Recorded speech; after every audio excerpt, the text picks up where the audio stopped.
Assalamualaikum warahmatullahi wabarakatuh. Saya ulangi, Assalamualaikum warahmatullahi wabarakatuh. Salam sejahtera buat kita semua.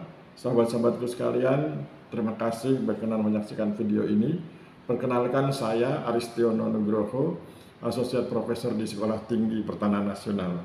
Sahabat-sahabat sekalian, kita tentu mengetahui bahwa situasi negara kita sedang tidak baik-baik saja.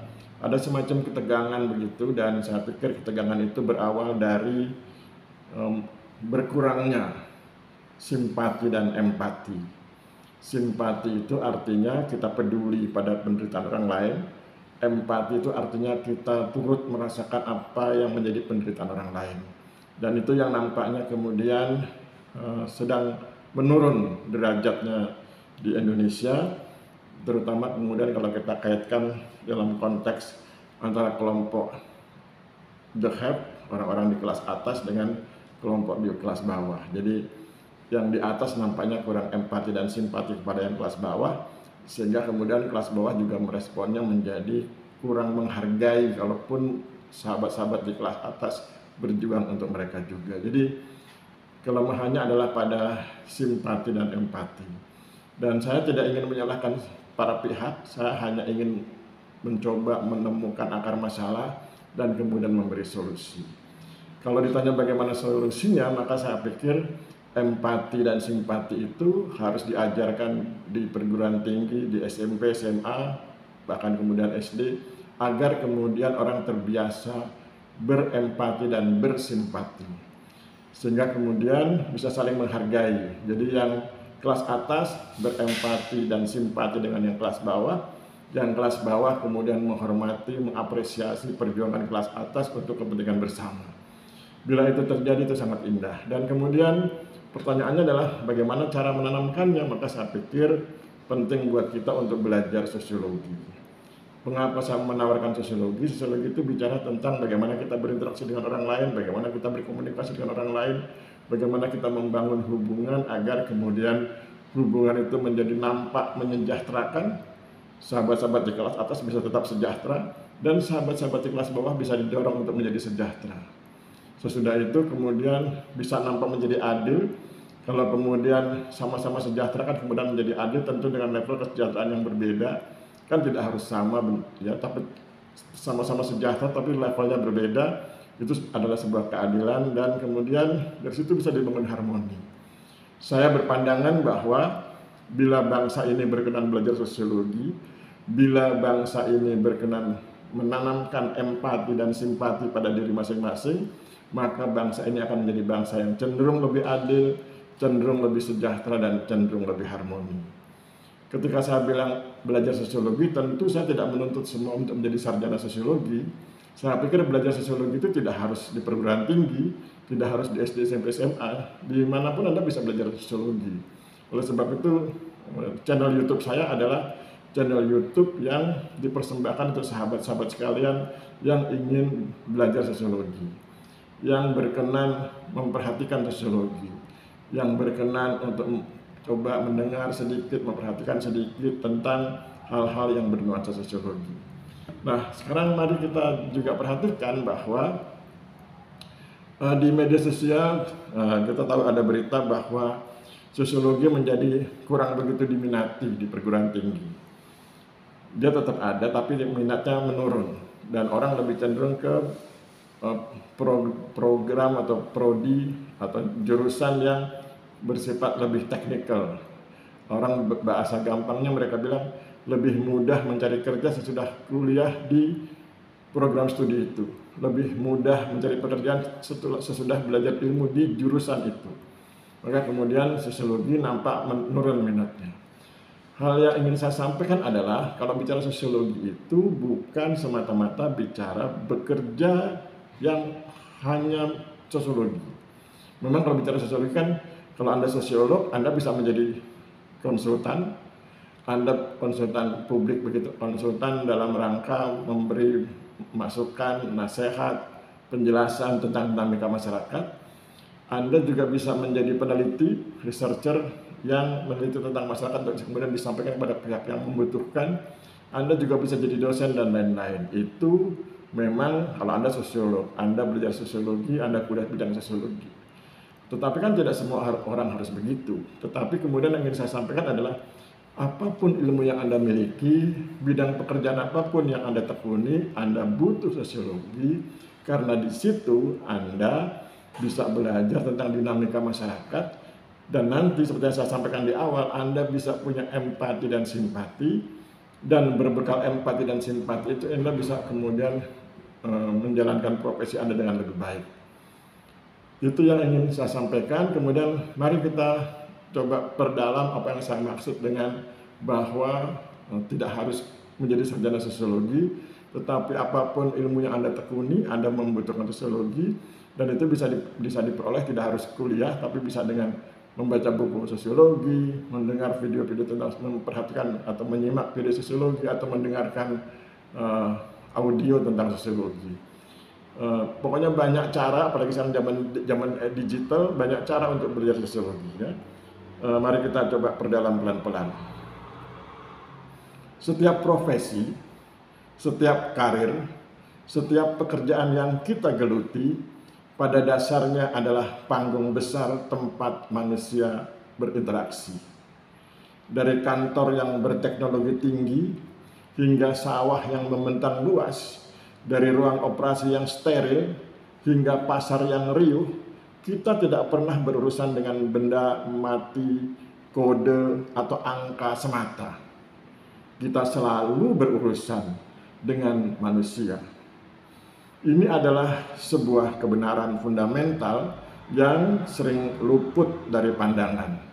Sebuah rahasia yang tersembunyi di balik tirai kehidupan profesional. Disinilah sosiologi, ilmu yang mengkaji perilaku, interaksi, dan struktur sosial manusia memainkan peran krusial. Ia bukan sekedar mata kuliah pelengkap di bangku kuliah. Ia adalah fondasi yang kokoh, lensa yang esensial, sebuah kunci yang membuka pintu-pintu pemahaman yang paling penting. Inilah alasan mengapa hampir setiap disiplin ilmu, mulai dari teknik, hukum, hingga kedokteran, kini menyadari bahwa tanpa pemahaman mendalam tentang masyarakat, mereka bagaikan berjalan di ruang gelap tanpa peta. Di dunia kerja yang kompleks, di mana satu kesalahan pemahaman dapat memicu krisis, sosiologi membantu kita memahami dinamika yang tak terlihat, norma sosial yang mengikat, budaya yang membentuk cara berpikir, dan kekuatan yang mempengaruhi setiap keputusan. Sosiologi menjadi kunci rahasia kesuksesan. Mari kita bedah pelan-pelan. Pertama, kalau kita ngomong insinyur ya, seorang insinyur tidak hanya membangun jembatan, ia membangun jalan yang menghubungkan dua komunitas. Tanpa sosiologi, ia bisa mengabaikan kebutuhan, kebiasaan, dan nilai-nilai lokal, mengubah jembatan menjadi sekedar struktur fisik tanpa jiwa yang justru menimbulkan konflik alih-alih mempersatukan.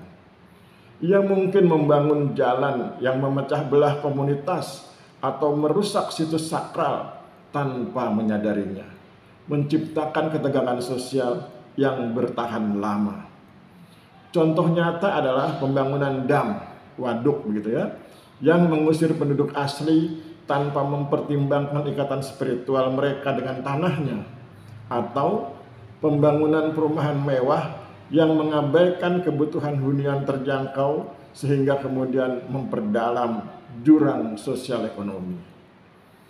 Sosiologi teknik mengajarkan kepada kita bahwa infrastruktur memiliki dimensi sosial yang sama pentingnya dengan dimensi struktural, bahwa setiap pembangunan adalah sebuah intervensi sosial yang bisa membawa harmoni atau kehancuran.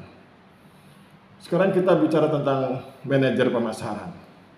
Dalam pandangan saya, seorang manajer pemasaran tidak hanya menjual produk.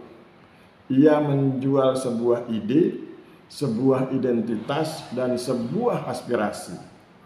Ia harus menjadi seorang ahli sosiologi tanpa gelar sosiolog, memahami tren sosial yang bergejolak, hasrat tersembunyi konsumen, dan pergerakan emosi massa untuk menciptakan kampanye yang tidak hanya efektif, tetapi juga resonan secara mendalam dengan jiwa audiens.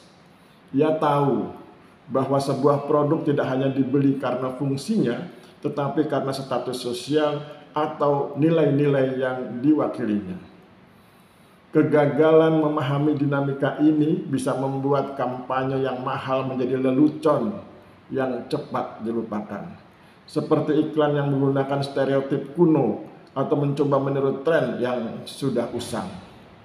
Pemasaran sosiologis menyingkap bagaimana aspirasi dan identitas kolektif mempengaruhi keputusan pembelian, memungkinkan perusahaan untuk terhubung dengan konsumen pada tingkat yang jauh lebih dalam.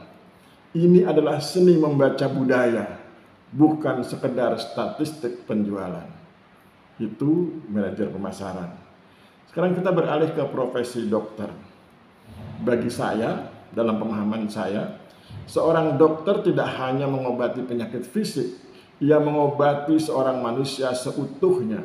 Ia harus menyadari bahwa penyakit seringkali berakar dari kondisi sosial dan ekonomi, bahwa perawatan yang holistik tidak akan berhasil tanpa empati dan pemahaman terhadap konteks sosial pasien. Ia harus memahami ketidaksetaraan dalam akses kesehatan, pengaruh ras dan gender terhadap pola penyakit, dan bagaimana faktor-faktor sosial mempengaruhi keputusan pasien untuk mencari atau menolak pengobatan. Tanpa sosiologi, seorang dokter mungkin akan gagal memahami mengapa seorang pasien tidak mengikuti anjuran medis, padahal alasannya adalah hambatan ekonomi atau budaya yang tidak terlihat. Mereka mungkin tidak menyadari bahwa jadwal praktek yang kaku bisa menjadi halangan bagi pasien yang bekerja dengan upah per jam. Sosiologi medis mengajarkan bahwa kesehatan adalah produk dari interaksi kompleks antara biologi, psikologi, dan lingkungan sosial, serta bahwa perawatan yang paling efektif adalah yang memperlakukan pasien sebagai individu yang utuh, bukan hanya sebagai kasus medis. Itu dokter. Sekarang kita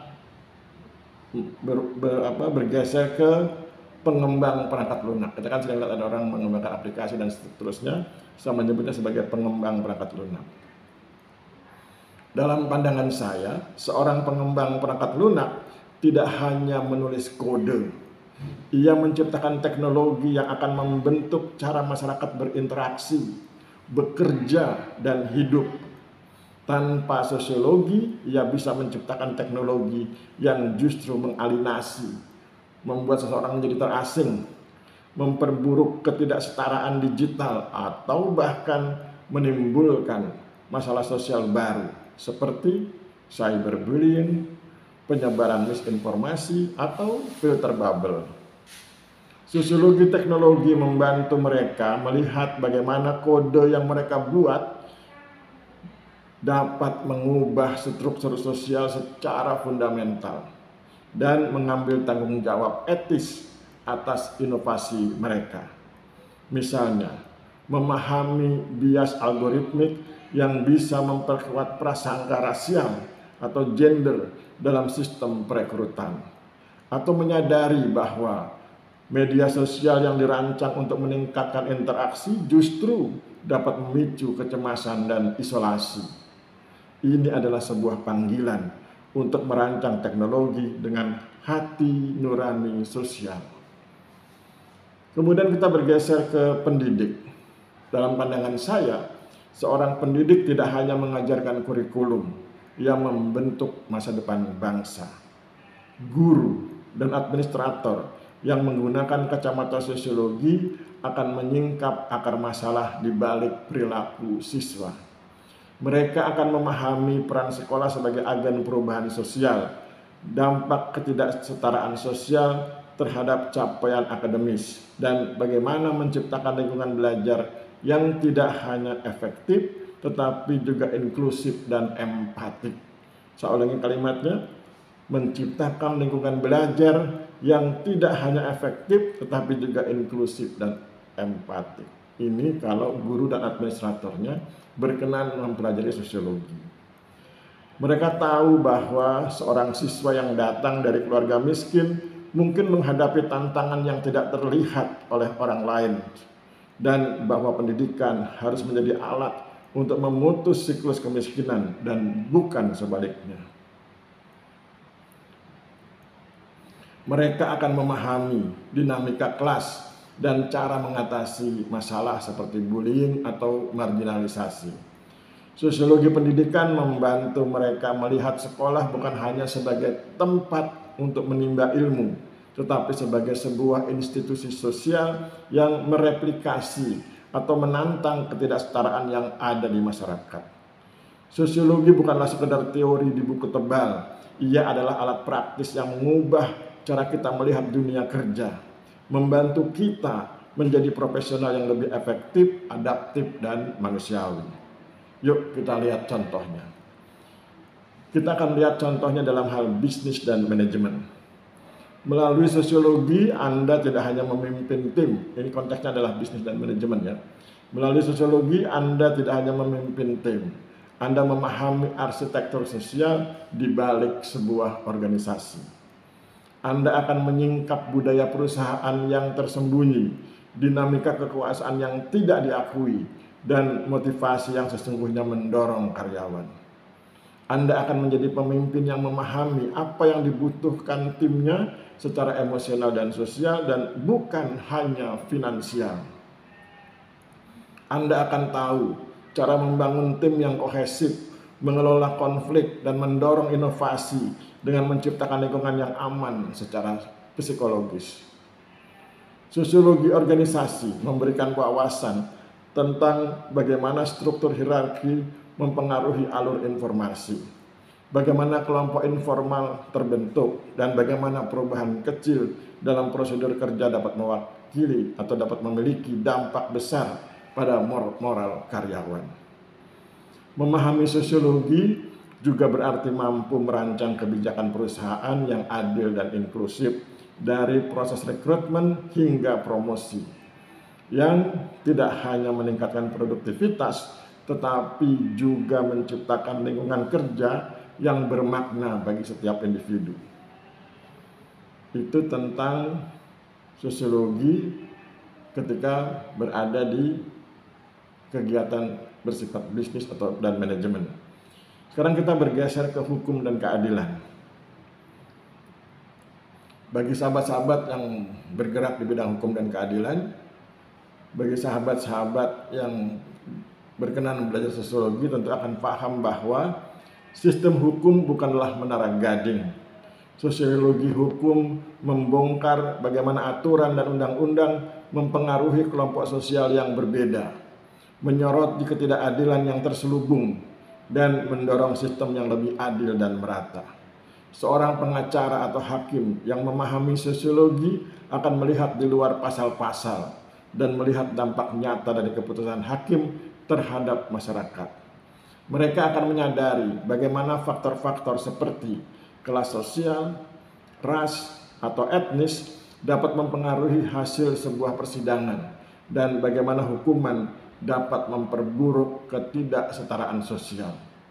Sosiologi membantu mereka memahami fenomena seperti kejahatan kerah putih atau mengapa tingkat kejahatan lebih tinggi di daerah-daerah yang dilanda kemiskinan.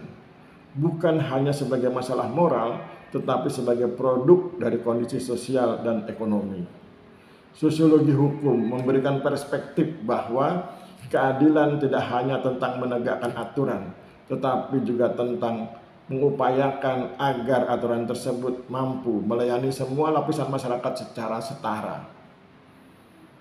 Oke, itu dari segi hukum dan keadilan. Sekarang kita bergeser ke seni dan komunikasi. Sahabat-sahabat sekalian yang berkecimpung di bidang seni dan komunikasi, bila sahabat-sahabat sekalian berkenan mempelajari sosiologi, tentu sahabat-sahabat mengerti bahwa seniman, jurnalis, dan komunikator publik menggunakan sosiologi untuk memahami audiens mereka. Mereka tahu bahwa sebuah karya seni, sebuah berita, atau sebuah kampanye komunikasi akan berdampak paling besar jika ia menyentuh isu-isu sosial yang relevan, memicu percakapan, dan menantang norma-norma yang ada. Mereka tahu bagaimana menciptakan narasi yang tidak hanya menghibur, tetapi juga mencerahkan dan mendorong perubahan sosial. Jurnalisme investigatif misalnya, tidak hanya melaporkan fakta, tetapi juga menyingkap struktur kekuasaan dan ketidakadilan yang tersembunyi di balik sebuah peristiwa. Dengan sosiologi, seorang seniman bisa menciptakan karya yang mencerminkan realitas sosial, menginspirasi empati, dan memicu refleksi kritis, mengubah galeri seni menjadi ruang dialog sosial yang vital. Itu tentang seni ya, tadi seni dan komunikasi. Sekarang kita bergeser ke bidang pekerja sosial dan pembangunan komunitas. Bagi sahabat-sahabat yang berkecimpung di bidang pekerja sosial dan pembangunan komunitas, sahabat-sahabat sekalian tentu mengerti bahwa sosiologi adalah inti dari profesi ini. Pekerja sosial dan penggerak komunitas menggunakan sosiologi untuk memahami masalah dari akarnya. Mereka menganalisis kemiskinan, kesenjangan, dan masalah sosial lainnya sebagai produk dari struktur sosial yang lebih besar, bukan hanya sebagai kegagalan individu. Pemahaman ini memungkinkan mereka merancang program intervensi yang benar-benar efektif dan berkelanjutan, bukan sekedar solusi sementara.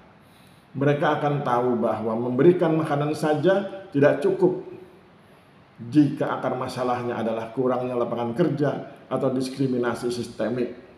Saya ulang kalimatnya, mereka, para pekerja sosial dan penggerak sosial, mereka akan tahu bahwa memberikan makanan saja tidak cukup jika akar masalahnya adalah kurangnya lapangan kerja atau diskriminasi sistemik. Sosiologi memungkinkan mereka untuk melihat gambar besar dan mengidentifikasi bagaimana faktor-faktor struktural seperti kebijakan pemerintah, ekonomi global, atau sejarah kolonialisme dapat mempengaruhi kondisi hidup individu. Oke sahabat-sahabat sekalian, itu tentang pekerja sosial dan pembangunan komunitas. Sekarang kita bergeser ke perencanaan kota dan arsitektur. Bagi sahabat-sahabat sekalian yang berkecimpung di bidang perencanaan kota dan arsitektur, bila sahabat-sahabat sekalian berkenan mempelajari sosiologi, sahabat-sahabat sekalian tentu paham bahwa para perancang kota dan arsitek tidak hanya merancang bangunan atau tata ruang. Mereka membentuk cara hidup manusia, berinteraksi, dan merasakan identitas mereka. Sosiologi perkotaan membantu mereka memahami bagaimana tata letak kota dapat mempengaruhi interaksi sosial, kesehatan mental, dan bahkan tingkat kejahatan. Mereka belajar bagaimana menciptakan ruang publik yang inklusif, bagaimana perumahan dapat mempengaruhi dinamika keluarga, dan bagaimana infrastruktur transportasi dapat memperburuk atau mengurangi kesenjangan sosial. Dengan sosiologi mereka bisa merancang kota yang bukan hanya fungsional secara teknis, tetapi juga hidup, dinamis, dan adil secara sosial. Mengusahakan dengan sungguh-sungguh agar setiap warga, tanpa memandang status, memiliki akses yang sama terhadap peluang. Itu tentang perencanaan kota dan arsitektur. Sekarang kita bergeser ke pemerintahan dan kebijakan publik.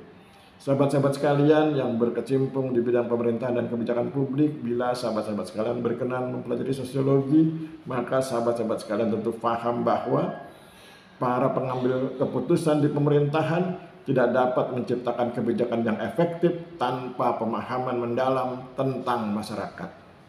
Sosiologi menyediakan data dan kerangka teori untuk menganalisis dampak sosial dari kebijakan ekonomi, kesehatan, atau pendidikan.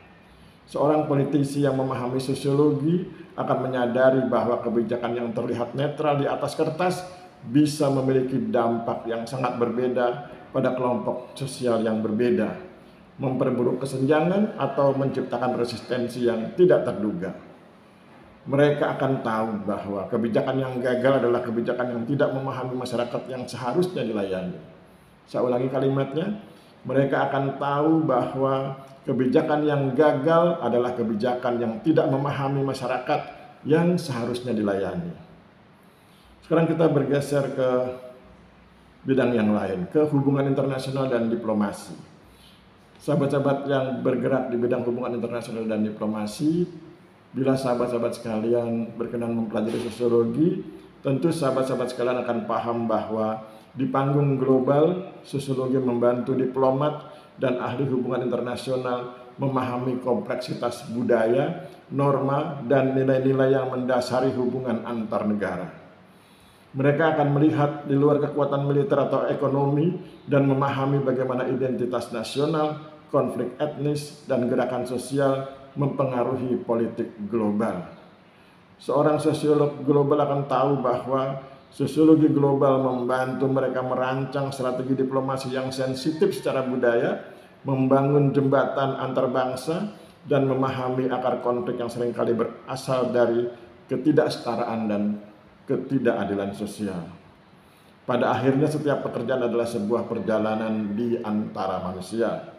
Tadi kita sudah banyak berbicara tentang berbagai profesi, dan akhirnya kita sampai pada pemikiran bahwa pada akhirnya setiap pekerjaan adalah sebuah perjalanan di antara manusia.